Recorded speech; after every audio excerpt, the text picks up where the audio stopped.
Hello আসসালামু আলাইকুম everyone, welcome to my page Hasan story. প্রতিদিনের মতো আজকেও আমি আপনাদের সাথে ছোট্ট একটি ভিডিও শেয়ার করতে চলে আসলাম। আজকে আমি আপনাদের সাথে শেয়ার করব সন্ধ্যার নাস্তায় আজকে আমি কি করলাম।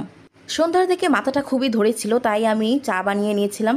প্রথমেই আগে চা খেয়ে নিয়েছিলাম, তারপরে আমি চলে আসলাম ভেজিটেবল পাকোড়া করার জন্যে।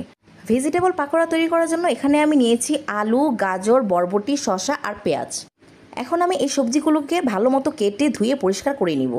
বন্ধুরা, আমার তো এই ভেজিটেবল পাকোড়া খুবই পছন্দ, এমনকি আমাদের বাসায় সবাই খুব পছন্দ করে।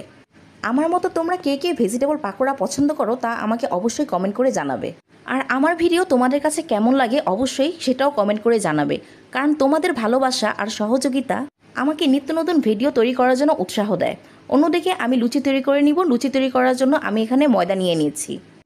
আমি এখানে খুব বেশি লুচি তৈরি করব না, তাই অল্প কিছু ময়দা আমি নিয়ে নিয়েছি। ময়দাতে আমি অ্যাড করে দিলাম চিনি আর সামান্য লবণ। তারপর এটাকে পানি দিয়ে মিক্স করে খুব পারফেক্ট একটা ডো তৈরি করে নিতে হবে। বন্ধুরা, মনে রেখো, তোমাদের ডো তৈরিটা যতটা পারফেক্ট হবে লুচি তৈরিটা ঠিক ততটাই ফুলকো হবে। আমার এখানে লুচির ডো তৈরি করা কমপ্লিট হয়ে গেছে। ডো তৈরি করার পরে আমি এখানে হালকা তেল ব্রাশ করে নিয়েছিলাম। এখন আমি লুচিটাকে এক সাইড করে রেখে দিব। তারপর আমি চুলায় কড়াই বসিয়ে দিয়েছিলাম তেল গরম করার জন্য। তেল গরম করা হয়ে গেলে আমি লুচিটাকে দিয়ে দিলাম কড়াইয়ে। তারপরে আমি আলতো হাতে লুচিটাকে ভালো মতো নেড়ে নিব। এই যে দেখো বন্ধুরা, আমার লুচিটা এখানে কতটা ফুলে উঠেছে, কতটা পারফেক্ট হয়েছে নিশ্চয়ই তোমরা দেখেই বুঝতে পারছো। বন্ধুরা, একটা বাস্তব কথা কি জানো? Over thinking.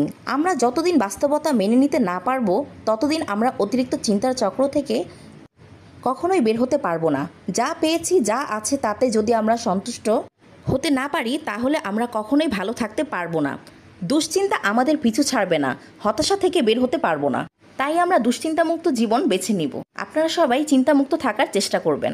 এই তো আমার এখন পাকোড়াটা তেলে ভাজার জন্য রেডি। আমার এখানে পাকোড়া ভাজাটা হয়ে গিয়েছে। এখন আমি পাকোড়াগুলিকে ট্রেতে তুলে নিব। এই যে দেখুন, আজকে সন্ধ্যার নাস্তায় পাকোড়া, লুচি আর হচ্ছে গিয়ে গরুর মাংস ভুনা। এই তো বন্ধুরা, আজ এ পর্যন্তই। তোমরা সবাই আমার পেজটিকে লাইক, ফলো আর শেয়ার দিয়ে আমার পাশেই থাকবে। ওকে বন্ধুরা, bye bye, thanks for watching.